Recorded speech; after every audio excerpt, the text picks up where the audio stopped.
السلام علیکم ورحمۃ اللہ وبرکاتہ۔ دیکھیے، سوال ہے کہ خواتین کے لیے تراویح پڑھنا ضروری ہے کیا؟ تو آپ دیکھیے، تراویح سنت مقعدہ ہے۔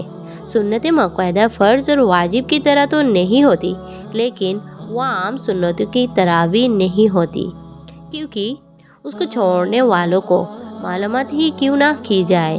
رسول اللہ صلی اللہ علیہ وسلم نے جہاں بھی صیام رمضان کے ذکر کیا تو قیام رمضان کا بھی ذکر کیا، دن کا روزہ اور رات کا قیام۔ تو یہ قیام کیسے ہوگا؟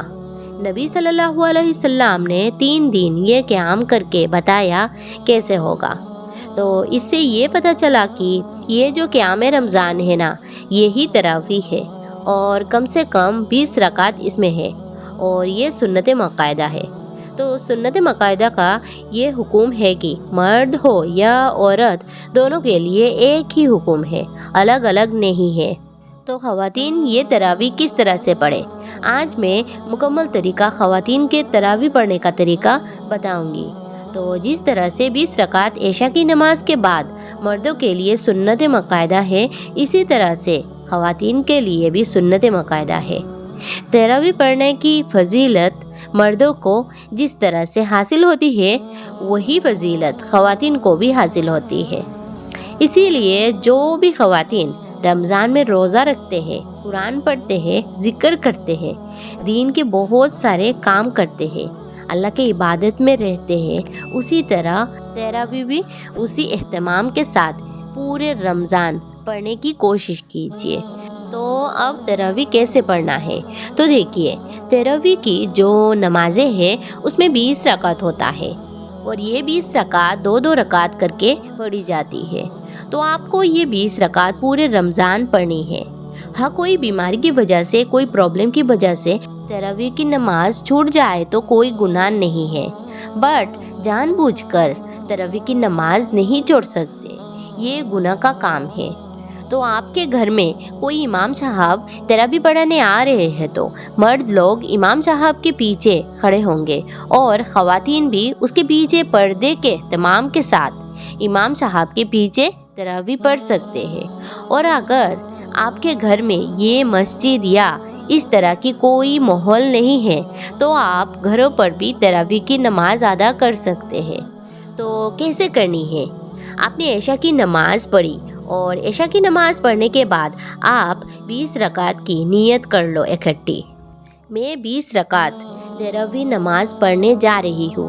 اب آپ کو 2 رکعت کر کے آپ کو 20 رکعت کمپلیٹ کرنا ہے، اور آپ اکٹھی 20 رکعت کی نیت نہ باندھو، تب بھی آپ 2 رکعت کی نیت ہر 2 رکعت کے بعد باندھ سکتے ہو۔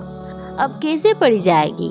20 رکعت 2 رکعت کر کے پڑھی جائے گی، اور ہر رکعت میں آپ کو جو سورتیں یاد ہو وہ پڑھ لو۔ اب اگر آپ کو الم تر سے قل اعوذ برب الناس یہ 10 سورتیں یاد ہے تو آپ ایک رکعت میں ایک سورت، اور دوسری رکعت میں دوسری سورت، اور تیسری رکعت میں تیسری سورت، اس طرح سے 10 رکعت میں 10 سورت پڑھ لے۔ پھر دوبارہ سے پوری 10 سورت کو پھر سے ریپیٹ کرے۔ اور اگر آپ کو 10 سورتیں یاد نہیں ہیں تو جتنی بھی سورتیں یاد ہے وہ پڑھ لے۔ ایک رکعت میں ایک سورت، اور دوسری رکعت میں جو چاہے وہ سورتیں پڑھ کے 2 رکعت کر کے تراویح کی نماز 20 رکعت کمپلیٹ کر لے، اور 4 رکعت پڑھ کے تھوڑا سا آرام کر لے، یعنی تھوڑی سی ریسٹ کر کے 1 منٹ یا 2 منٹ کی ریسٹ کر لے۔ ریسٹ کا مطلب یہ ہے کہ تھوڑا سا بیٹھنا ہے آپ کو، اور بیچ میں اگر آپ اٹھنا چاہیں تو اٹھ سکتے ہو۔ مان لیجئے 6 رکعت پڑھی ہے یا 8 رکعت پڑھی ہے، اور گھر میں کچھ کام پیش آ گئی تو آپ اٹھ کر وہ کام کر سکتے ہو، نو پرابلم۔ تو کل ملا کر عشاء کی نماز کے بعد سے لے کے سحری کا ٹائم ختم ہونے تک آپ کو 20 رکعت تراویح پڑھنا ہے۔ تو آپ لوگ سب خواتین یہ ارادہ کریں، اس بار کی پورا رمضان آپ ایک بھی تراویح مس نہ کریں۔ اور کوئی بھی آپ کو ڈاؤٹ ہو تراویح کی متعلق تو آپ کومنٹ کیجیے گا، انشاءاللہ میں آپ کو کومنٹ میں جواب دوں گی۔ اور بھی کوئی سوال رمضان ریلیٹڈ آپ پوچھنا چاہتے ہو تو کومنٹ کیجیے گا۔ آمین یا رب العالمین۔